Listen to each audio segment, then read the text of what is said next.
Olá, povo do Japonês Criativo.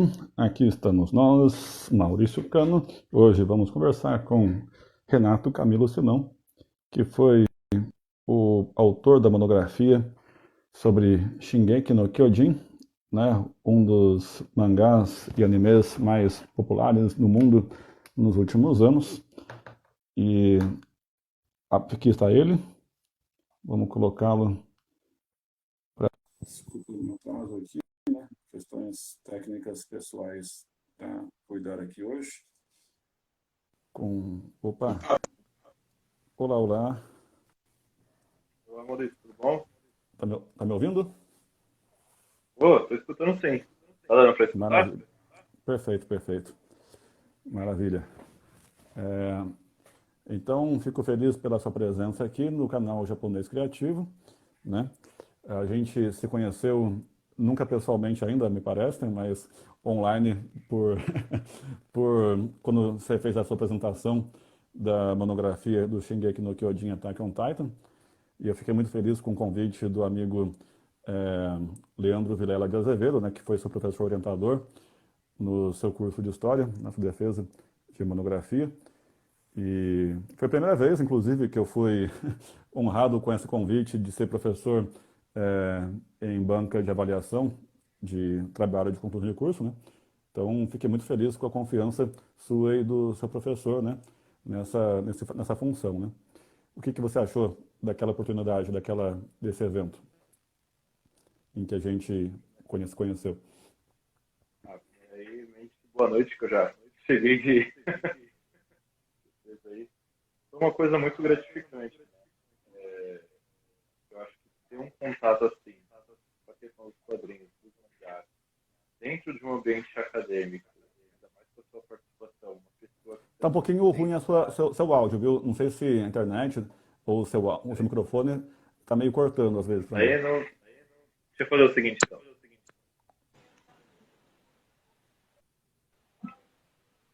Tá saindo algum Não som? sei se... Ah, melhorou bastante, acho.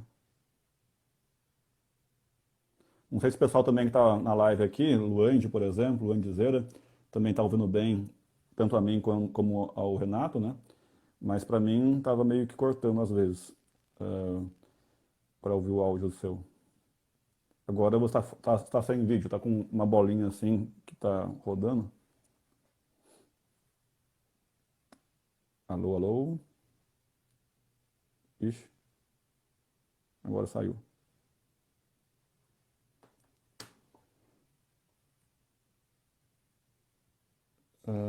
Vinícius Santos está aqui comigo ainda. Matheus dos alguma coisa. Eu acho que o Renato saiu um pouco para tentar ver se ele acertava a internet, talvez, não sei. Bem, enquanto isso eu vou contextualizar mais um pouquinho. Bom, agora você saiu, né? Agora tem que tentar entrar de novo. Vamos ver se você consegue voltar. Mandei convite novamente. Opa, Erical 770, Gabriel Landrade. Opa, estamos Agora agora. foi? Tá aparecendo? Beleza, voltou. O seu áudio tá melhor, eu acho. Tá mais fluido, eu acho. Ah, que bom. Tá bem alto até. Até baixar o volume um pouco, tá bem alto agora. Ah, maravilha. É que eu tinha te falado, né, que eu tô fora de casa, eu tô viajando, aí eu tô Perfeito, dependendo aqui da internet aqui de terceiros, né, aqui da família. certo. Aí Eu tem também hora tô viajando, por acaso, eu também tô em São Paulo agora, né? Porque eu cresci em São Paulo, porém, agora a minha moradia é em Florianópolis, né, no sul do Brasil. certo. E agora eu tô passando, por coincidência, uma semana aqui em São Paulo, quem sabe a gente toma uma cerveja aí, né? Toma um suco, enfim. Que a gente não se Maravilha. conhece, a gente não se conhece pessoalmente ainda, né? Mas, então vamos retomar, né? Você estava falando que do momento que a gente se conheceu durante a sua avaliação da banca de formatura, né, em História, né? E como é que foi o seu sentimento aí em resumo?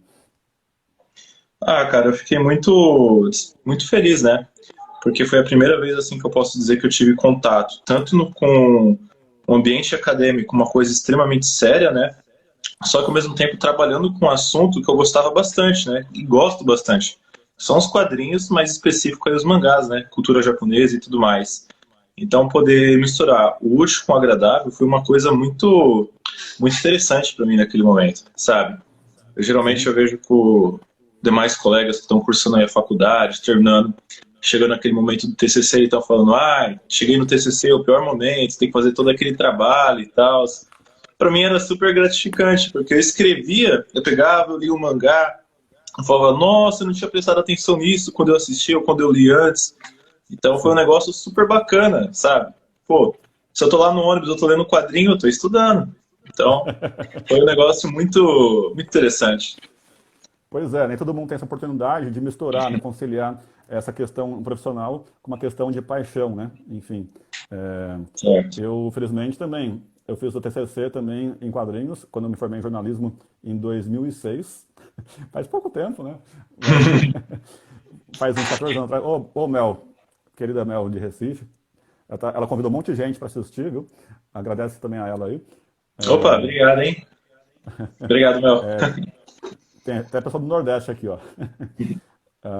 Que eu também morei no Nordeste, né? Morei 2 anos no Nordeste, depois morei em Florianópolis agora, né?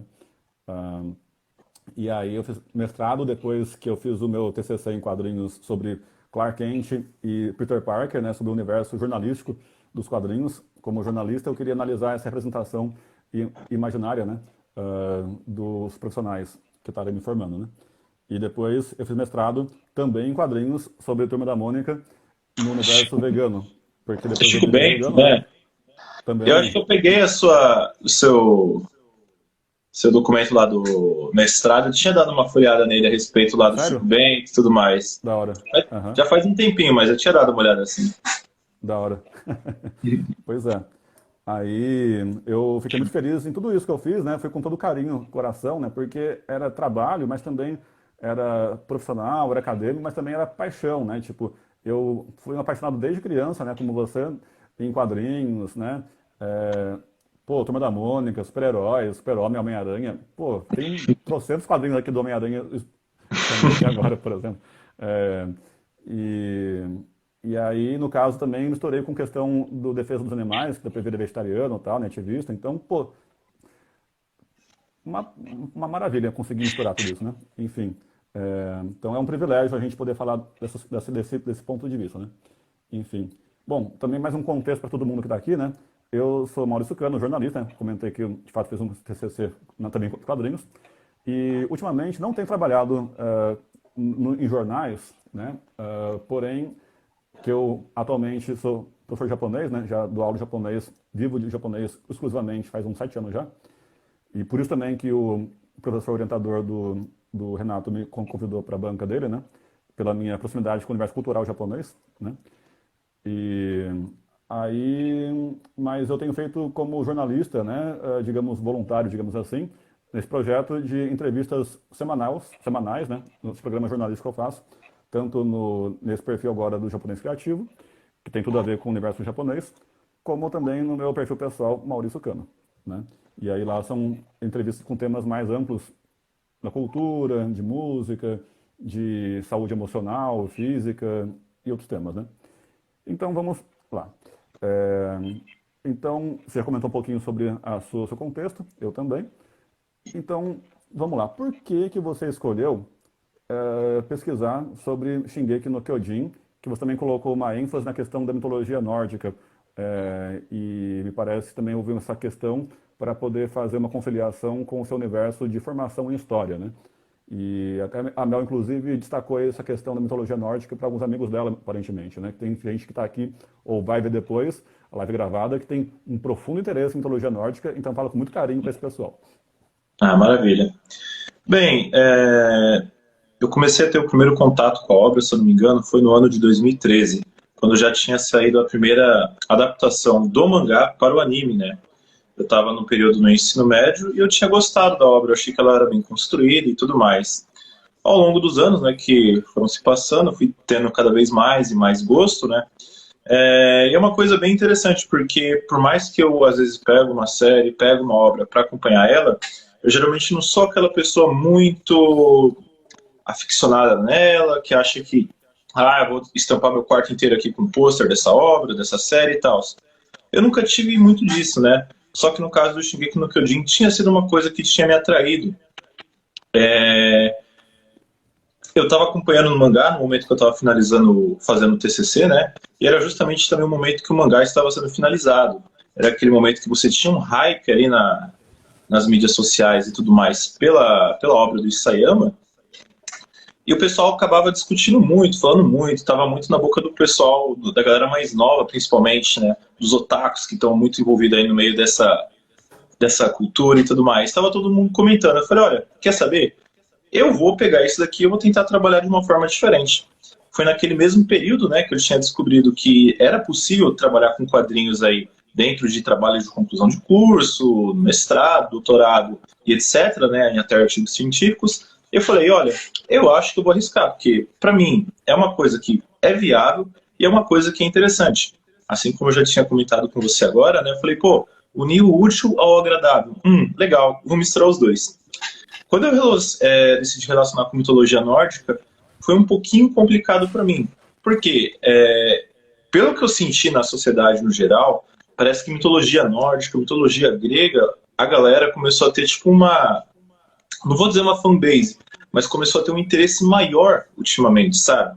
É uma coisa meio que diferente quando você estava lá em 2010, 2011, 2012. Você já tinha até aqueles filmes lá do Percy Jackson e tudo mais, que abordavam um pouco da mitologia grega e tudo. E a galera estava até desenvolvendo interesse, só que eu já era um pouquinho mais afastado. A princípio, eu estava pensando em relacionar o Shingeki no Kyojin justamente com um assunto que era muito delicado, né, que é a questão do fascismo. Porque, para quem pegou essa obra, leu ou assistiu ela, você vê que dentro desse universo, o Isayama ele acaba flertando algumas corporações, tá, dessa obra. Ele acaba flertando e colocando ali uma ideia proto-fascista. E ele está fazendo uma crítica também em cima dessas corporações. Só que aí que tem um problema. Eu pensei o seguinte, eu não tenho tanto domínio para falar a respeito disso, eu acho que eu vou arriscar falar de mitologia nórdica, porque era outro assunto que eu já estava tentando entender naquele momento, tentando ter, não vou dizer tentando, mas tendo um interesse cada vez maior, sabe? Mas Eu deixa eu te pensei interromper muito... uma coisinha. Deixa eu te interromper rapidamente, que eu acho, né, que quem estuda história, está se formando como historiador, tem que ter uma base forte sobre fascismo, né? Não, obviamente, obviamente. E menos do que mitologia nórdica, me parece, porque mitologia entra mais na questão de literatura, talvez, do que de história de fato, né? Então, eu suponho, né, como leigo, que quem é formado em história vai ter mais base para discutir fascismo do que mitologia nórdica. O que você me responderia? Posso dizer que você está correto. A questão, eu, pessoal, como Renato, como professor de história, eu ficaria com o pé um pouco atrás. Porque eu sei que hoje, tanto no debate social quanto no debate político e tudo mais, por conta aí infelizmente, aí do nosso governo, de outros aspectos, a palavra fascismo ela acabou ganhando uma força muito grande. Ela é uma coisa pejorativa, é uma coisa ruim, só que ela acabou voltando para os nossos dias atuais. Então eu pensei, se eu pegar o Shingeki no Kyojin e relacionar a fascismo, eu posso acabar comprando uma certa briga com um público meio otaku, que infelizmente é uma coisa que eu já reparei, mas é uma galerinha um pouco mais, como posso dizer, mais voltada para um lado mais conservador, para uns lados que eu fico meio incomodado. Claro, isso é a opinião de cada um tem seu posicionamento político. Então eu pensei comigo mesmo, olha, eu acho que eu não estou no momento, numa saúde mental, né, num momento social muito bom para pegar isso e abordar com esse tema. Vou tentar a mitologia nórdica. Comecei a pesquisar, achar umas coisas interessantes.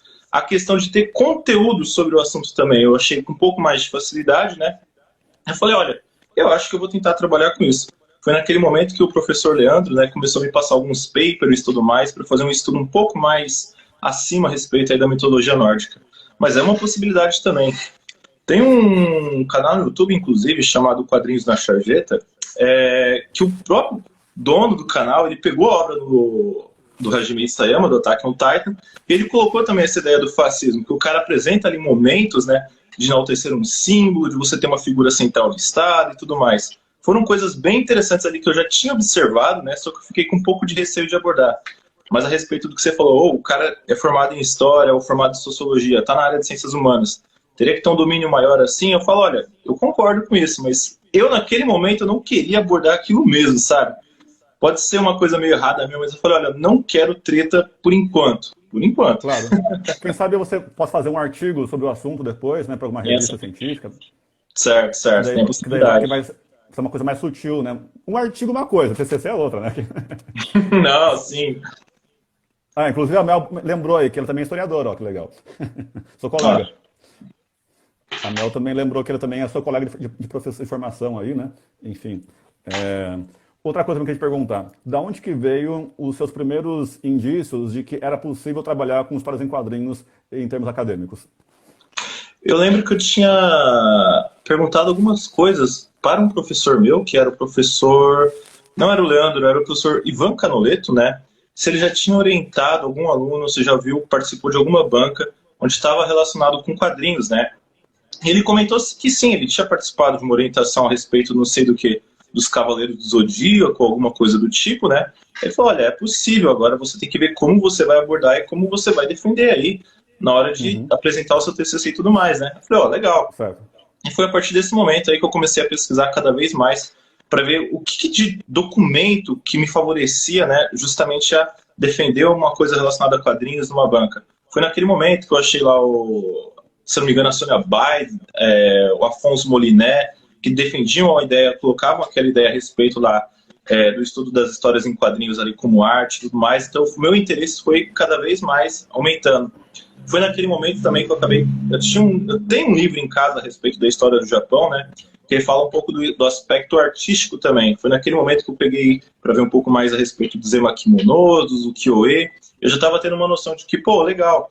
O mangá, embora ele seja uma coisa intercultural, ele já está tendo uma raiz lá no passado do Japão. Então dá para fazer uma relação bacana ali. Que Nesse massa, aspecto foi bem isso mesmo. que massa. Bom, para tentar ser bem sintético, qual que foi a coisa mais importante que te chamou a atenção durante a sua pesquisa, que inclusive até relembrar um pouco da sua apresentação, né, do TCC, que você conseguiu relacionar de maneira impactante a questão da mitologia nórdica, a questão da sua formação em história, como historiador, e os quadrinhos do Shingeki no Kyojin. Cara, eu acho que isso não se aplica somente à obra do Shingeki no Kyojin, mas qualquer série, qualquer produção, seja ela com cunho financeiro ou não, ela sempre vai beber de alguma outra fonte. O pessoal tem muita ideia de que quando aparece algo novo, acaba viralizando, eles pensam, pô, isso daqui é uma coisa original, ninguém nunca tinha pensado nisso antes. Só que quando eu estava fazendo essas análises, eu pensei, isso não é verdade. Porque para aquele autor ter feito aquilo, ele também não vai só ter aquele cunho pessoal da vivência que ele teve no passado, que geralmente tem relação com isso, mas ele também faz um estudo aprofundado sobre outros temas que ele pode linkar. É que nem no caso dos Titãs, quando eu estava fazendo a defesa lá do TCC, a gente fala, pô, os Titãs, ninguém nunca tinha feito um anime sobre isso e tal. Interessante, mas você vê a origem daqueles Titãs, você vê lá a primeira Titã, você vai fazendo uma analogia ali com os Titãs ali, com os gigantes, né, os Jotuns da mitologia nórdica, você fala, caraca, tem uma relação muito forte. Eu acho que o autor ele pegou disso daqui e acabou desenvolvendo. Então, para mim, isso aí foi um aspecto bem interessante, né, de que por mais que ele tenha aquela vibe de alguma coisa nova, ele já tinha pegado umas coisas paralelas de outras obras, né, de outras ramificações e colocado ali na obra dele. Então achei isso bem, bem curioso. Você acha que é uma coisa muito comum as histórias japonesas pop, como mangá, anime e tal, fazerem esse cruzamento, né, com outras culturas de outras épocas e tal? Como, claro, no caso minha geração, que eu sou de 82, cresceu conhecendo Cavaleiro do Zodíaco, né? Então é óbvio esse cruzamento, né, da cultura japonesa com a questão toda da Mitologia mitologia grega. grega, né? E aí era uma coisa muito engraçada, né? Tipo, era anime, mangá, cultura, né, japonesa, porém totalmente baseada em histórias gregas, né? Pegasus e não sei das quantas, né? Enfim. E você, da sua experiência, é normal acontecer essa coisa dos japoneses artistas beberem de muitas fontes externas? Cara, eu creio, pelo que eu entendi a partir da defesa ali do meu TCC, eu creio que sim. Como eu falei, a gente pensa que alguma coisa, alguma obra, ela é na verdade original, mas ela geralmente tem alguma coisa que fez com que o autor estudasse, pegasse de outra obra para colocar ali dentro. Esses dias eu estava até pensando, né, a respeito aí de como a população japonesa ela também se comporta. Eu estava dando uma analisada naqueles mangás chamados Isekai, estilo Isekai, que o protagonista morre, ele nasce em outro mundo. Eu estava vendo um comentário que me chamou até me chamou a atenção no grupo do Facebook. que ele fala que esse gênero ele também cresceu bastante por causa do convívio dos japoneses, que eles tendem a se isolar cada vez mais, que muitos acabam tendo questão de depressão, suicídio, e se eles tivessem a oportunidade de recomeçar tudo de novo, eles poderiam fazer isso. Então eu fiquei pensando a respeito disso, eu falei, caraca, realmente, eu creio que os mangás, os quadrinhos e tudo mais, hoje na atualidade, eles não somente pegam coisas assim de outras obras, mas eles também refletem como a sociedade japonesa ela está naquele momento histórico. Tá. Seja um pouco mais específico, então. Tipo, dá outro exemplo, primeiramente, do caso do Shingeki no Kyojin Attack on Titan, é, de, para as pessoas conhecerem melhor, né? Que eu mesmo nunca li para valer, né, essa obra, né? Só mais para o seu TCC, que eu avaliei um pouco. Mas dá exemplo, uns dois exemplos, vai, que você achou bem relevantes para você fazer essa análise da mitologia nórdica no Shingeki no Kyojin como obra japonesa. Bem, dois momentos específicos que eu peguei, né, no caso, para fazer a análise lá da obra com a mitologia nórdica. Eu posso falar do Jotun, o primeiro Jotun que vai ter na mitologia nórdica, né, que é a Ymir, que é um gigante de gelo. A partir desse gigante, todo aquele mundo onde os humanos vão ocupar, ele vai ser gerado a partir da morte desse gigante. E dentro do Shingeki no Kyojin você tem a primeira titã, que também é um gigante, que é uma garota chamada Ymir. Então, para mim, já ficou meio óbvio que tanto a lore, a história da mitologia nórdica, quanto dessa garota Ymir, o próprio nome já está fazendo uma relação um com o outro, né? Você tem aquela questão do castelo de Utgard também, quando o Thor e o Loki, eles entram naquele castelo e tem vários gigantes que propõem desafios a eles, né? Eles acabam passando o vexame, eles sentem que os gigantes estão brincando com ele. Você tem esse castelo de Utgard também no Shingeki no Kyojin, embora ele já esteja em ruínas, que é quando o Titã Bestial aparece, e dentre outros também. Você tem a questão da construção das muralhas, quando... Eu sempre esqueço o nome daquela cidade, porque tem uma diferenciação dentro da mitologia nórdica entre os deuses Aesir e os Vanir. Mas, se eu não me engano, para a proteção de um desses deuses, desse grupo de deuses, é construída uma muralha ao redor dessa cidade, né, de Asgard, se eu não me engano, e ela é feita justamente por gigantes. Aí faz uma relação justamente com as muralhas do Shingeki no Kyojin, que protege a humanidade, que foram construídas por gigantes, né? Ao redor delas, ou melhor, dentro dessas muralhas, você tem vários gigantes ali de 50 metros ali, que justamente fazem a proteção. Então foram ali pontos ali que eu fui pegando e falei, bem interessante aqui de colocar uma análise. Certo. Me fala, qual foi essa análise então, né? Porque um TCC, uma monografia, eu não sei muito bem, não sou um expert nessas questões ainda, né? Ainda que eu estou agora visando um doutorado, já é spoiler pra galera, em psicologia, inclusive. Então tem que defender uma ideia, né? Numa dissertação de mestrado, não uma coisa tão original, mas a gente tem que defender sempre uma coisa. No TCC, como foi, né? Te orientaram, você tinha que defender uma ideia, uma argumentação, uma conclusão final, como é que era isso? Bem, naquele momento, quando eu tinha conversado com o professor Leandro, com o coordenador Marco Antônio, eu tinha colocado essa ideia, né, de que eu queria trabalhar com quadrinhos e tal. Antes de mais nada, quando eu estava fazendo a pesquisa a respeito do tema do Shingeki no Kyojin, eu vi que dentro não sei se você passou por isso também, que dentro de uma comunidade científica tem muita resistência por parte de algumas pessoas em aceitarem os quadrinhos como se fossem, na verdade, objetos artísticos. Eu falei, legal. Então, não sei se você lembra de quando eu fiz a minha apresentação, que foi aquele primeiro ponto que eu tentei enaltecer, que olha, primeiro, o mangá, ele é um objeto artístico, tá? Dentro do Japão, ele não é só visto como objeto de consumo em massas, mas desde os tempos remotos já tem ali uma origem. E o segundo ponto que eu queria colocar aqui, esse objeto artístico, ele teve inspiração aqui no Ocidente. Então eu queria fazer justamente colocar esses dois pontos. Olha, um objeto artístico do Japão, você tem aqui uma cultura ocidental, e esse mangá, esse quadrinho que está hoje fazendo sucesso, na verdade ele é fruto da união dessas duas características, entende? Desde ali de um quadrinho ali japonês com suas histórias, com a mitologia nórdica ali, só que sendo contada de uma maneira diferente. Certo.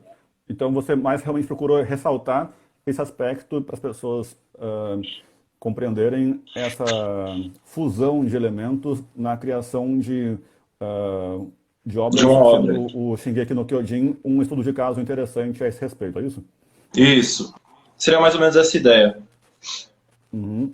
Aí essa obra seria um caso específico que poderia demonstrar essa fusão cultural e artística, é isso?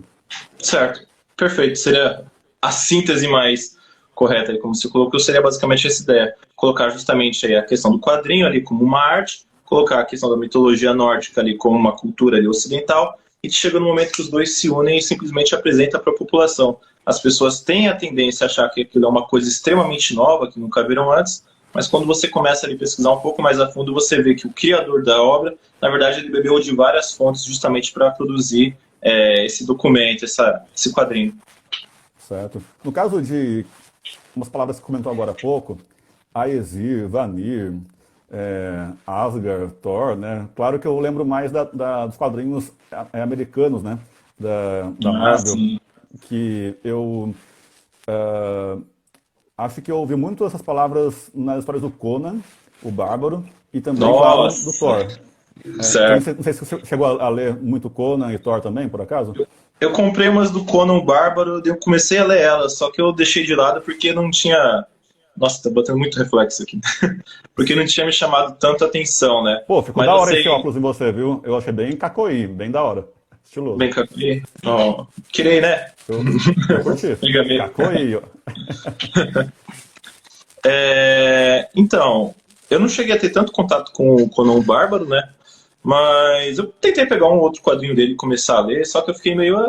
não era muito do meu gosto. Até porque eu dei uma olhada lá, vai depender muito ali de quem tá escrevendo a lore, a história e tudo mais, então eu fiquei meio... vamos ver no que dá.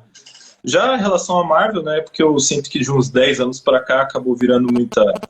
Não é o termo correto falar a palavra moda, mas acabou caindo muito nas pessoas aí que vão no cinema, no pessoal aí que tá tendo primeiro aí contato com uma cultura mais nerd e tudo mais, então acabou fazendo um grande sucesso, né? Então aí foram umas coisas aí que eu pensei e falei... Até porque eu vou te falar uma coisa, se eu fosse estudar mitologia nórdica por causa do Thor, da Marvel, seria bem difícil, viu? Porque eu tenho um sério problema com aquele cara com aquele chapeuzinho, com o negócio aqui, que usa um martelo. Tipo, eu acho meio... Esteticamente, pra mim, não dá muito certo. Mas eu falei, olha, legal. Sei. Eu nem me lembrava que Conan teria tanta referência pra mitologia nórdica, inclusive, né? Mas realmente essas palavras que você me falou me ressoam bem as histórias que eu lia dele, né? Que falavam bastante povo desses povos, não sei se era povo ou deuses, Aesir, Vanir, era o quê? Nem me lembro. Inclusive, aproveita para misturar também, se puder já passar logo para perguntas da Mel Borba, que tem feito aqui várias perguntas interessantes. Ela lançou uma pergunta interessante aqui. Inclusive, é bom ressaltar que as perguntas que fazem aqui no chat, tá, infelizmente, não ficam gravadas depois na gravação da live. Então, se você puder ler o que ela escreveu e responder em seguida, é melhor, tá? Para as pessoas que forem ouvir depois a live. Posso ler? Por favor. Dozo. Tem fato histórico ou apenas fantasia e mitologia? Então, Mel, tem uma coisa interessante que o Hajime Isayama faz, em específico aí na 4ª temporada, tá bem? Que ele justamente vai pegar ali um movimento neonazista, ou melhor, o nazismo em si, e vai colocar dentro da obra dele, só que ele vai colocar isso de uma forma disfarçada. O que acontece? Esses nazistas, eles vão se chamar marlenianos, tá bem? Eles vão fazer uma segregação com um povo chamado justamente eudianos, que seriam judeus. Tanto que se você pegar aí na obra, digitar aí no Google e dar uma pesquisada, você vai ver que os eudianos, eles usam aqui uma espécie de uma faixa no ombro com uma estrela. Que essa era uma das maneiras que os nazistas, eles marcavam justamente ali nos campos de concentração, nos guetos, os judeus. Então eu falei, é interessante.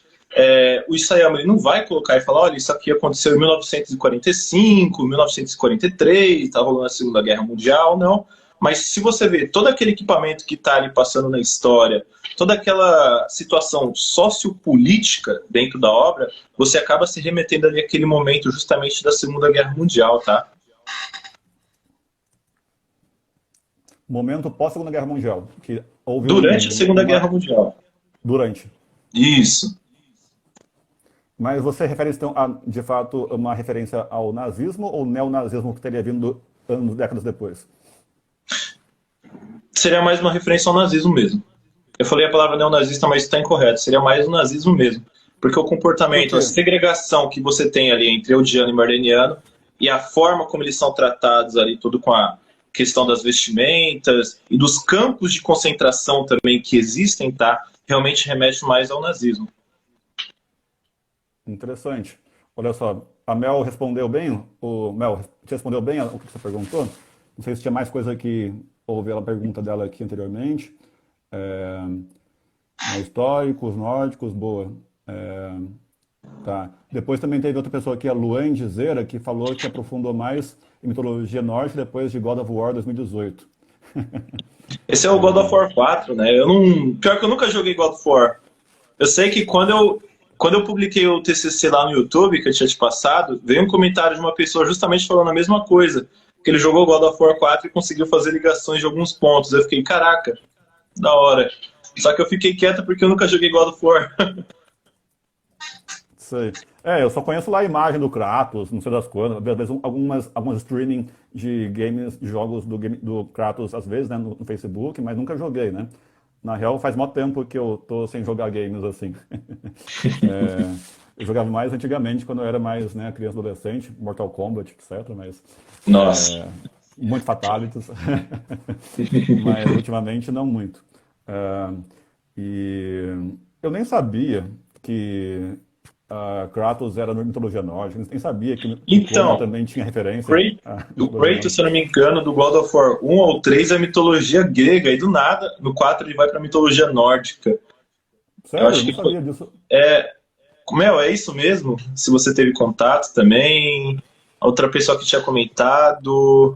Inclusive, por falar nesse cruzamento que a gente está falando aqui Do do Cavaleiro Andy. Zodíaco também por falar nessa do Kratos grega para nórdico, também Zodíaco também, o Saint Seiya também, ele foi por É mitologia verdade. grega, porém também chegou à nórdica depois. A saga de Inclusive, Asgard.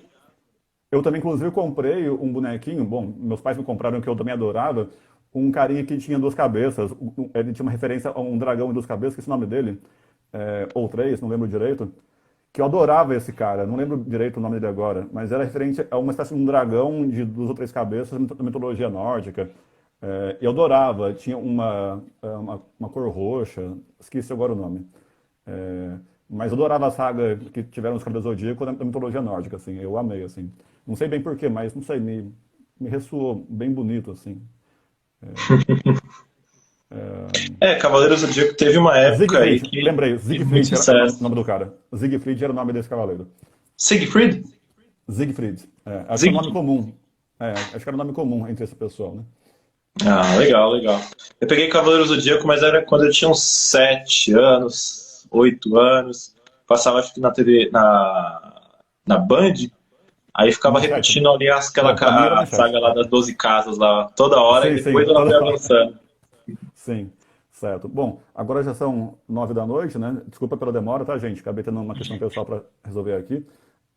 Começamos por volta do que horas? Umas 8h35, mais ou menos? 8h30, talvez? oito e vinte e Umas 8 e cinco. meia, mais ou menos. Certo, beleza. Então, eu vou ter uma aula daqui a pouquinho, às 9h20 eu consigo começar essa aula. Se você puder, e o pessoal também aqui, né? Mais uns 10 minutinhos de live, a gente consegue dar conta, né? Não sei se Opa, você também tem disponibilidade para estender até umas 9, 10 da noite. tô à vontade. Perfeito. Quem também tiver mais perguntas aí pro Renato, tá, gente? Pode também ficar à vontade, tá? Eu, como jornalista aqui, anfitrião, tento o máximo possível extrair o máximo de conteúdo, né, que ele possa passar pra gente, que tenha relação com o tema lançado no canal de japonês, né, Japão, mitologia nórdica, que chama atenção, quadrinhos, mas quem também tiver interesse, por favor, fiquem à vontade, né? E, enfim. Tá. Acho que outra coisa também que eu ia te perguntar, então, em quais outros pontos da mitologia japonesa, ou de ficção japonesa, no caso quadrinhos e tal, que você também pode identificar, além dos Cavaleiros do Zodíaco que a gente citou agora, né, por exemplo, o clássico que estourou no Brasil, esse cruzamento muito forte, assim, né, que falou, ok, tem, beleza, temos dois dos casos que a gente comentou aqui, né, pode mencionar outros casos de mangás importantes, ou outros ícones da cultura pop, assim, japonesa, que também fizeram um cruzamento extremamente forte em outras áreas da mitologia universal, como da mitologia nórdica, por exemplo. Eu acho interessante a gente observar até a questão do Naruto, né? Porque ele mexe muito com a questão do shintoísmo. Não Conte sei mais. se você tem um entendimento a respeito aí de histórias lendárias de ninjas, samurais que existiram. Eu estava dando uma pesquisada, se não me engano, Tsunade, Jiraiya, Orochimaru foram meio que ninjas lendários ou samurais lendários, segundo a mitologia shintoísta, que existiram e fizeram seus feitos, né? E eu vi como o Masashi Kishimoto ele vai e pega justamente e coloca ele dentro das obras. Você tem os próprios golpes lá de quem o pessoal lá que usa o Sharingan, se não me engano, Amaterasu, que são deuses da mitologia shintoísta, Izanagi, Izanami, que são os deuses fundadores e tudo mais. Então eu achei, olha, bem interessante isso daqui, ele está mexendo justamente com o shintoísmo. Você tem aquela questão, não sei se você vai lembrar do Yu-Gi-Oh!, aquela primeira temporada Eu não das vi, mas pode cartas. mandar ver. Pode contar. O Yu-Gi-Oh! Ele não mexe diretamente com a mitologia egípcia, né?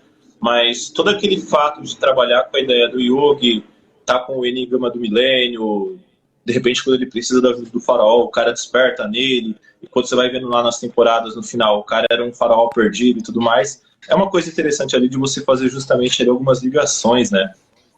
Bem, eu lembro do Naruto, eu lembro do Yu-Gi-Oh!, deixa eu ver o que mais tá vindo na minha cabeça. Você tem o Vinland Saga, né, que ele mexe também um pouco aí com a... Não é com a Qual eu mitologia não vi? nórdica, pelo que eu Repete percebi. o nome, qual que é o nome? Vinland Saga. Vinland. É. Eu não Vinland, conheço. por assim dizer. Vinland. Vinland Não Saga. conheço. Ele é novo, na verdade, tá? Tem umas Tá, temporadas só que o mangá tá avançado. Ele pega certo. muito aí dessa questão da história nórdica e tudo mais, né? Pelo que eu vi, ele não fala tanto de mitologia, mas ele pega mais um contexto histórico, né? E eu falo, bem interessante, eles estão trabalhando muito aí com esses aspectos, né? Como eu falei pra você, mas eu acho que na atualidade, quando eu tô assistindo alguma série ou lendo algum quadrinho, uma coisa que realmente cresceu pra mim, que tá se tornando cada vez mais visível, é a questão desse gênero Isekai mesmo. Que eu vi pessoas falando que isso daí tá crescendo porque tá fazendo sucesso aí na sociedade, porque as pessoas O, estão o se que é exatamente isolando. esse Isekai? Eu não sei o que seria. Explica melhor o que é esse gênero Isekai. O, o gênero Isekai, ele parte da seguinte ideia. O protagonista, ele morre no mundo real, ele vai parar em outro mundo paralelo. Entende? Onde esse outro mundo ele é totalmente favorecido, onde tudo começa a dar certo para ele, onde ele é o protagonista, onde ele é o herói. Entende? Então esse negócio aí começou também a crescer muito aí do dia para noite. Você tem algumas séries aí como ReZero, Shield Hero, tinha mais uma outra, só que eu esqueci o nome dela, que acabou também fazendo um sucesso recentemente. Então você tem todas essas obras aí também que estão crescendo cada vez mais, né? Certo. Só que Outra aí de que eu lembro coisinha. de mitologia, pelo que eu lembro, assim, era o Naruto, Yu-Gi-Oh!, acaba mexendo e tudo mais. Beleza. Uma coisinha também que é importante, já que esse canal, a princípio, eu criei para difundir aulas de japonês, né, como idioma, né, majoritariamente. Você tem algum conhecimento básico que seja sobre a língua japonesa, o Nihongo, que você consiga identificar que fez relevância no seu estudo sobre o Shingeki no Kyojin? Inclusive, o próprio nome, né, já está em japonês aí, né, o nome popular Nihongo, que né? No ficou, né? kanji. Attack on Titan, né? Você tem algumas coisas que você descobriu sobre a língua japonesa que fizeram algum impacto de relevante para a sua pesquisa? Pelo que eu lembro na época, né, eu tive que forçar um pouco mais o meu conhecimento básico sobre kanjis, entende? Tanto aquela ideia do kanji ele ter vários significados, não somente um. Eu estava conversando com um colega meu, inclusive, e a gente viu, pô, o Titã do Ataque, o Shingeki no Kyojin, ele pode ser entendido como o Titã do Ataque, mas pode ser entendido também como o Titã do Avanço e tudo mais. Então, esse negócio de ter vários significados atrás de um único ideograma também fez refletir a respeito do assunto, né? Claro que o meu Nihongo hoje ele tá bem decaído, né, da época que eu fiz a Gakko, mas foi aquele momento que eu consegui ainda relacionar os tempos na época que eu estudei e tudo mais. Eu fiquei, caraca, legal. Isso até incentiva a voltar a estudar Nihongo depois, né? Aí eu falei, eu só tenho que me organizar um pouquinho melhor agora. Se tiver interesse, pode ser também meu aluno. Aí, ó. Que Inclusive, maravilha. tem um grupo no WhatsApp com alunos e ex-alunos meus, e outro grupo que é de interessados que nunca tiveram aula comigo também. Posso também te colocar, né, para se quiser trocar experiências a respeito, e uma hora também, eventualmente, também fazer umas aulinhas também, sem compromisso, né? Também dá para a gente também ter essa parceria, além das que a gente já teve atualmente. Que maravilha. Claro, uma promoção especial também para o nosso parceiro, né? Enfim, Aluno aí, ó, que participou aí da banca e tudo mais, né? né? Gustavo. Merece desconto, né? Falar a verdade, merece Ó, desconto, né? Ainda mais se divulgar também professor de japonês para os seus colegas também, que também gostam pode de, deixar. de, man- de mangá e assim por diante. E o pior é que eu tenho bastante aluno que eles têm interesse em fazer Nihongo, né? Eles têm Sério? vontade e tudo mais, mas é aquela questão também, professor, por exemplo, agora eu dou aula numa escola que fica na periferia de Guarulhos. Periferia não no sentido de, é um bairro necessitado e tal, mas sim de um bairro afastado mesmo do centro da cidade, tá? Então eles têm, professor, eu tenho muita vontade de estudar Nihongo, mas aqui em Guarulhos não tem que ir lá para São Paulo, tem isso, tem aquilo, e acabando sendo um transtorno ali para eles, né? Eu falei, calma, hoje em dia na internet tem pessoas aí que dão aula online e tudo mais, você Sim. pode Eu, na pesquisar. realidade, em 7 anos que eu dou aula de japonês, praticamente não dei aula presencial nenhuma vez. Quase sempre foi online e eu dou aula, inclusive, para gente que está morando no Nordeste, em Natal. Por exemplo, uma aluna que estuda medicina, já faz 4 anos que tem aula comigo, né, que ela está realmente avançando bastante. E ela não encontra aula de japonês lá, né? Porque não é uma coisa que a cultura japonesa chegou muito forte, né? Lá no Nordeste, interior, Natal, mesmo Natal capital, não encontra aula de japonês lá, né? Presencial, né? Então ela me procurou, né?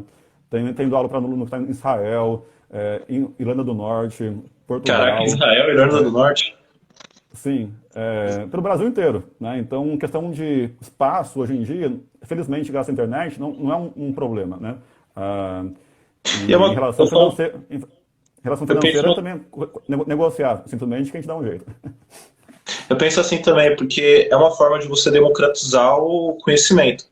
Porque, pelo menos quando era mais novo, quando a gente escutava uma pessoa falar, eu estudo francês, eu estudo alemão, a gente acaba sempre remetendo, putz, a pessoa estuda uma língua diferenciada, logo ela deve pertencer a alguma elite, entende? Mas não necessariamente. Hoje eu observo também, aí uma pessoa estudando um idioma à parte, ela acaba tendo uma condição social nem tão favorecida assim, mas ela consegue mesmo assim ter o acesso àquele conteúdo, né, ao conhecimento, e acaba meio que, pô, legal, uma pessoa que você não imaginava, que está lá num local tão distante, agora consegue falar em outra língua e tudo mais. Isso, Sim, claro, deixando o inglês e o espanhol de lado, que são os mais tradicionais aí, que a gente claro. aprende na escola e tudo mais, né? Aham, sim. Mas eu falei, Ah, cara, é sim. uma coisa bem No interessante. Nordeste, além dessa aluna minha que mora no Rio Grande do Norte, Natal, também tem uma outra também, que um aluno em Sergipe também. Outro lugar que a gente não imagina nunca gente que manja de Nihongo. Esse cara manja muito. Não só Nihongo, como também é fera em chinês até, mandarim. Antes de japonês, ele manja chinês. Né? Ah, Então, tipo, as legal. pessoas desse jeito, elas realmente não encontram espaço no entorno dela físico, mas podem usar a internet para conseguir esse impacto que elas querem, esse aprofundamento, né? E claro, quanto mais gente consegue juntar, tipo, junta você e mais uns 4 alunos seus, vai ficar muito mais barato para todo mundo também viabilizar também ter esse conhecimento de japonês também, obviamente, né? Enfim, Certo, certo. desculpa pelo merchan sair sem querer aqui, mas enfim. Não, mas eu acho O- bacana, o- porque eu vou ter aluno que eles pediram para eu passar o link depois, para eles dar uma olhada, porque eu tenho aluno que eles têm interesse em fazer Nihongo, mas eles têm um pouco de receio, né? Porque eu falo, professor, mas sei lá, isso não é gente rica que faz? Eu falo, não, eu não sou rico, eu fiz um pouco de Nihongo também, tá? Aham. A questão apenas de ir atrás do que você realmente ama, né? E você dá um jeito, busca as condições para que se efetive, né? Certo, Tipo, certo. ainda mais quando você conhece gente. Cara, na minha opinião, conhecer gente, ter contatos, é um dos recursos mais importantes que existe. Tipo, pô, você já me conheceu. E aí, os seus alunos também te conhecem. E aí, a gente faz um bem bolado. Aí, ó, tá Né? vendo? O ser Eu humano também, é um animal social, né? Ele precisa se relacionar com os outros para sim, seguir em diante. tipo, também a questão também de elitizar conhecimento e etc. O lance do coaching, por exemplo, é um lance que quem é coach assim, fodão pra valer, que se diferencia do mundo de coaches que são estúpidos e falastrões por Então, aí, a gente escuta aí uns coach quânticos, né? Eu fico meio. doideira. Nossa, tipo, fico pensando, nossa, ok, né? Então, aí tem um que realmente é fodão, até faz treinamento antes de eu nascer. Em 82 ele já atuava como coach de maneira muito profissional e séria. E ele atende pessoas assim, tipo, de multinacionais, executivos e tal. Tipo, eu nunca ia conseguir pagar esse profissional, mas ele Sim, é sim. pai de uma amiga minha, o que já viabiliza as coisas. Tem um coach muito bom, que é um conhecido meu. Ultimamente eu não tenho conversado tanto com ele, mas hoje ele é o técnico da seleção brasileira de base de tênis de mesa, né? Que é Ah, o Andrews Martins, mais conhecido aí também como Ceará. Então eu acompanho aí uhum. os stories que ele fica postando no Instagram, às vezes eu troco uma ideia ali com ele quando eu encontro ele, né? A respeito de fazer um mindset durante campeonatos e tudo mais. E você vê que é uma coisa que faz a pessoa, sabe, coisas que ela mesma não percebia antes, ela conseguia evoluir. Não, isso é muito importante. A questão de saúde emocional, né, de planejamento de vida, é extremamente importante para todas as profissões, todos os profissionais, né? Eu acho que tem que tomar muito cuidado, né, com a pessoa que você procura, né? Claro, qualificação dela, experiência dela e a nossa saúde emocional. Tem que ter muito cuidado com isso, né? Eu acho. Ah, perfeito, perfeito. Bom, enfim, então já estamos aqui. A Mel perguntou se eu também ensino inglês e espanhol, sim. Né? Antes de ser professor de japonês, eu tive que ser fluente em inglês e espanhol porque eu sou jornalista, né, de formação original, né? Então, para atuar na Folha de São Paulo, no Estadão, para entrevistar pessoas, eu tinha que ter a base de falar inglês e espanhol, né? Entrevistar as pessoas em inglês e espanhol, fazer pesquisa em jornais no New York Times, etc., todos os jornais do mundo, para poder publicar na Folha de São Paulo, por exemplo. E depois para fazer também mestrado, né? Para fazer meu mestrado, eu tive que, acho talvez uns 50% das minhas fontes não foi em português, foi em inglês e espanhol. É isso mesmo. É, Então, é importantíssimo, tanto para ser jornalista como pesquisador acadêmico, ter uma base forte de inglês e espanhol também, né? Enfim. Inclusive, a minha falou de poliglota, né? Eu, inclusive, sou host agora no Clube Poliglota Florianópolis. É, ó, e eu conheci o pessoal primeiro em Recife, tá? Onde a Mel mora. Eu fui muito bem acolhido pelo pessoal do Clube Poliglota Recife, né? Foram meus amigos até hoje. E aí eu trouxe o legado que eu aprendi com eles para Florianópolis, né? Então, essa questão de poliglotismo, né? Quem tiver interesse também pode falar comigo no privado, tal, ou aqui no perfil do Japonês Criativo, que eu também posso pôr em contato com quem tiver interesse em aprender mais idiomas, né? Não importa a questão financeira, tá? Qualquer um dá um jeito, voluntariamente, inclusive, nesses clubes poliglotas de Recife, de Florianópolis, do mundo inteiro, do Brasil inteiro também, para ajudar todo mundo que tiver interesse em inglês, espanhol, em japonês, em alto valeriano de Game of Thrones, em Klingon, em élfico, em qualquer língua fictícia ou real que tiver, tá? Tem gente que vai querer ajudar, tá? É, então, realmente, a democratização do conhecimento com a internet é importantíssima, né? ó. Você também tem conhecimento, experiência com outros idiomas, Renato?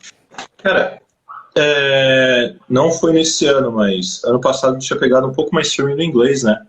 Porque eu tava ainda com as ideias de querer sair do país e tudo mais, então eu achava não, era necessário ter o domínio do inglês. Uhum. Tanto que se você até conversar com o Leandro, ele pode confirmar isso. Durante boa parte das conversas que eu tive com ele, tanto pessoal quanto mandar áudio, eu tentava falar inglês com ele, né? Ele respondia e tudo mais. Então era só para ter forçar cada vez mais, porque eu tenho aquela coisa, eu consigo entender o que os outros falam, só que eu tinha dificuldade para falar com os outros. Isso era por causa de vergonha ou simplesmente por falta de prática, né? Então eu falei, olha, paciência, eu tenho que me aceitar do jeito que eu sou. Se eu errar, paciência também, vou repetir, vou tentar compreender, vou tentar me comunicar de outra forma, mas eu tenho que tentar fazer alguma coisa. Então, eu diria que, além do Nihongo, né, eu tive uma base de inglês também, né, Eigo, Nihongo de, aí foi isso mesmo. O espanhol, embora seja uma língua latina também, muito semelhante ao português, eu estudei muito pouco. Eu fiquei meio, um dia, quem sabe, quando eu tiver com um tempinho mais livre, eu arrisco um pouco de espanhol. Mas eu acho que as línguas que eu Sim, tive contato mesmo foi o inglês e o Nihongo. sim. Inclusive a Mel relatou aqui do élfico também, né? Até esqueci o nome. Tem mais de uma língua élfica, né? Que foi criada lá pelo Tolkien, né? Britânico, né? Renomadíssimo no universo da cultura pop ultimamente, inclusive. E tem uma outra live que eu fiz entrevista com um aluno meu, inclusive, Jorge Luz Gaúcho. Ele é designer e 3D de games também, etc. Depois procura lá se quiserem. Ele fez como TCC ou algo do tipo, um livro em élfico. Caraca. Ele não escreveu o livro, né? Ele pegou uma obra que já tinha sido produzida, né, em élfico, do Tolkien, coisa assim, esqueci bem qual que era a obra que ele pegou exatamente, e ele fez a montagem da parte toda da tipografia, assim por diante, da composição, no livro que ele produziu lá, e foi bem legal. Ele contou sobre essa experiência na entrevista que eu fiz com ele, acho que foi ano retrasado, inclusive. Acho que foi uma das primeiras entrevistas, as lives que eu fiz entrevistas nesse meu projeto jornalístico aqui no Instagram, foi com ele. Depois, se quiser, também, alguém também tiver interesse em élfico, né? Aí pode me perguntar também aqui no canal, ou no meu pessoal aqui, que também eu posso passar o link, ou então pesquisem lá, vão baixando lá, está lá bem atrás, para achar aqueles com Jorge Luz. Isso tudo só reforça aquela sua fala, né? Que o fato de você conhecer pessoas diferentes, né, faz você conhecer um mundo diferente. Por exemplo, a gente estava trocando aqui uma ideia aqui a respeito do Nihongo, do TCC do Shingeki no Kyojin. Aí a gente fala, olha, noção básica do inglês, tem um colega lá que ele manja aí de um livro de élfico e tudo mais, fez a escrita e tudo. Pra você ver como vai se expandindo esse conhecimento aí de pessoas, né? Uma coisa muito interessante. Nossa, eu fico muito apaixonado por essas questões, né? É o que nos permite a pesquisa, o conhecimento, né? Você acaba conhecendo pessoas que têm interesses em comum e vai frutificando, vai cultivando cada vez mais isso, né? Isso é muito bonito, né? Eu cheguei até você também, graças ao Leandro, por causa desse contato, desse conhecimento, né? O Leandro comentou comigo, não, eu tive um colega lá na escola, na faculdade, né, que mexia com isso, você não quer o contato dele? Aí eu lembro ali que eu mandei as mensagens para você, a gente começou a trocar ideia, tudo. Nossa, a gente falou demais, a gente falou pra caramba, assim. Eu lembro. As primeiras mensagens que a gente começou a trocar. Sim, a gente ficou muito empolgado, né? Porque a gente, pô, não tem jeito, a gente é apaixonado por essas questões, né? Então a gente falou pra caramba. Sim. Sim, foi muito legal. A Mel comentou aqui que massa, amando a entrevista, faz outras assim. Assim como me dá mais especificação do que é o tipo de entrevista que vocês gostam, que eu vou tentar cada vez mais ir para esse sentido. Fico feliz pelo interesse. E, bom, já são 9h20 quase, né? Vou ter que começar minha aula com o meu aluno aqui, que vai para o Japão, inclusive. Ele Olha que é muito maravilha. dedicado, ele faz aula todos os dias quase, ele é de BH, ó, outro canto do Brasil que eu dou aula, Minas Gerais, BH. É um Legal. mineiro que trabalha na Sony, como engenheiro da Sony, e vai para o Ah, Japão. Daqui a uns meses vai se mudar para a Sony para trabalhar em loco na empresa da sede da Sony, lá no chicotou, Japão. né? Bacana, Chicotou. né? Pois é.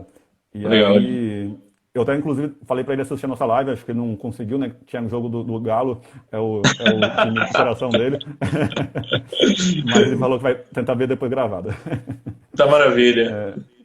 E que mais? Então acho que é isso, né? Se vocês puderem, então espero que eu não tenha saído muito do foco aqui nesse finalzinho aqui, mas foi natural, acho que essas questões que a gente acabou chegando de algum jeito ou de outro, né? Eu procurei realmente ser bem focado, né, nos temas que foram de interesse da divulgação, né, da mitologia nórdica, dos quadrinhos, do Japão, do japonês, né, da história, né? Enfim, então eu espero que a avaliação do público que assistiu, e sua, né, como entrevistado, não tenha sido um desfoque total, uma bagunça, e sim Não, uma não, coisa não. bem organizada e focada, né? Qual que foi a sua impressão, a sua experiência como entrevistado hoje? Cara, então, é minha primeira vez desde que eu defendi o TCC, então, é que nem eu falo, eu fui tipo assim, eu lembrei agora, pô, eu tinha marcado com ele no dia 17, domingo, às 8 horas, alguma coisa. Aí eu falei, putz, eu vou estar viajando, e agora? Eu falei, não tem problema. Eu peguei, pra você ver, eu peguei meu TCC e dei uma relida bem rapidinho aqui, né, no PDF, pra ver o que eu tinha Aham. falado naquele aspecto e tal. Eu falei, lembrei. Mas eu gostei bastante, cara. Eu já tinha acompanhado algumas outras entrevistas, só que em pedaços que você fazia com outras pessoas, né? Eu já tinha tido essa noção básica. Você já tinha passado para mim também a respeito do canal aí, da página que você tem no Instagram do Japonês Criativo e tudo mais. Eu falei, cara, eu acho que esse meu conhecimento, embora eu considere ele pequeno, é uma coisa que eu posso agregar para o pessoal que vai assistir, para o pessoal que vai ter contato. Então, parabéns para você pela organização e tudo mais. Você até falou que você teve um atraso lá na Shokugin, né? Aí chegou aqui bem rapidinho, tudo já se preparou, já está organizado e tal. Então, para mim, tá perfeito isso daqui. Parabéns, Maurício. Maravilha, fico feliz então. Vamos seguir as parcerias aí em tudo que for possível. Inclusive vai ter agora em São Paulo, não sei se vai estar disponível, né? Para todo mundo também tiver interesse, um evento chamado HQ em Pauta, no sábado, dia 23 de fevereiro, semana que vem. Inclusive vou estar aqui, vou estender, vou esticar minha viagem em São Paulo para ver esse evento do Edson Rossato, que publicou meus primeiros livros como, né, na editora dele chamada Editora Andros, né? Meus primeiros livros que eu publiquei como contista, né, de fantasia, de terror, etc., que eu também atuei nessa área como escritor também, foram graças à editora dele, né, que fez muitas antologias de publicações de contos de muita gente, muitos escritores do Brasil inteiro, né? Então, eu recomendo muito que ele vai, pela primeira vez, fazer um evento de quadrinhos. Ele fez muitos eventos ao longo de vários anos de livros, e agora ele vai fazer, pela primeira vez, eu acho, um de quadrinhos chamado HQ em Pauta. Pesquisem aí, tá? Acho que no centro, não sei se na Liberdade ou na Vila Mariana. Procurei, HQ em Pauta, tá? No sábado, dia 23 de fevereiro agora. Vai ter vários sorteios de bonequinhos lá, action figure. Vai ter da mitologia japonesa também, de cultura japonesa. Vai ter todo tipo de interesse que tem a ver com essa coisa otaku, nerd aí, né? Otaku, nerd, é isso mesmo. Tá? Então, se puderem participar, eu estarei lá, com um amigo meu, que inclusive, esse meu amigo com quem eu vou, Bruno Andreotti, ele é meu amigo de infância, e ele hoje é um dos criadores, por vários anos já mantendo, o canal Quadrinheiros, não sei se vocês conhecem, tá?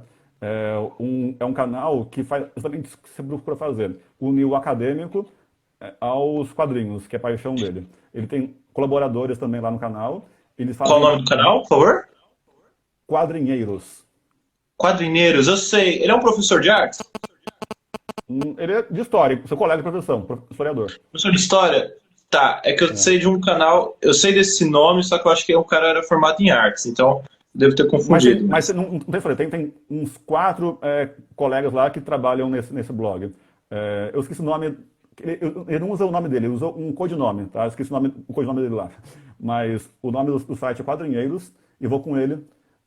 Marquei, não sei se vai rolar de site, mas eu marquei com ele e tá junto lá, dia 26 de fevereiro, nesse HQ em Pauta. Quem tiver interesse, né, tiver em São Paulo, apareça também. Ah, legal. Então é isso aí. A Yamel falou aqui que ela gostou porque da live, quadrinho, fantasia, anime. Beleza, vamos tentar fazer. Quem tiver sugestões, podem me mandar aqui, tá bom, gente? No meu privado aqui, fiquem à vontade, que podemos fazer sim outras entrevistas nesse sentido, inclusive também porque agora eu vou começar a lançar um curso sobre anime. Eu vou lançar, na real já está lançado, só que eu vou mais divulgar cada vez mais agora. Chama Japonês para fãs de anime. É um curso para pessoas que gostam de anime. Uma parte do grande público está aí, na verdade. Sim, pois é. Então, por que não fazer um curso específico para isso, né? Então, na realidade, acho que já tem no meu Linktree, ou enfim, vou divulgar cada vez mais aqui, né? Eu vou fazer uma análise de trechos de vários mangás e animes famosos, como Naruto, que você comentou, né? Shingeki no Kyojin também, entre vários outros, tá? Então, fiquem ligados que cada vez mais eu vou estar procurando investir mais nessa pegada. Então, agora tem que ir embora para minha aula. Maravilha. Maurício, muito obrigado por tudo, viu? Pela oportunidade também, hein? Igualmente. Tchau, gente. Até mais. Tchau, tchau. Tudo de bom, pessoal. Opa.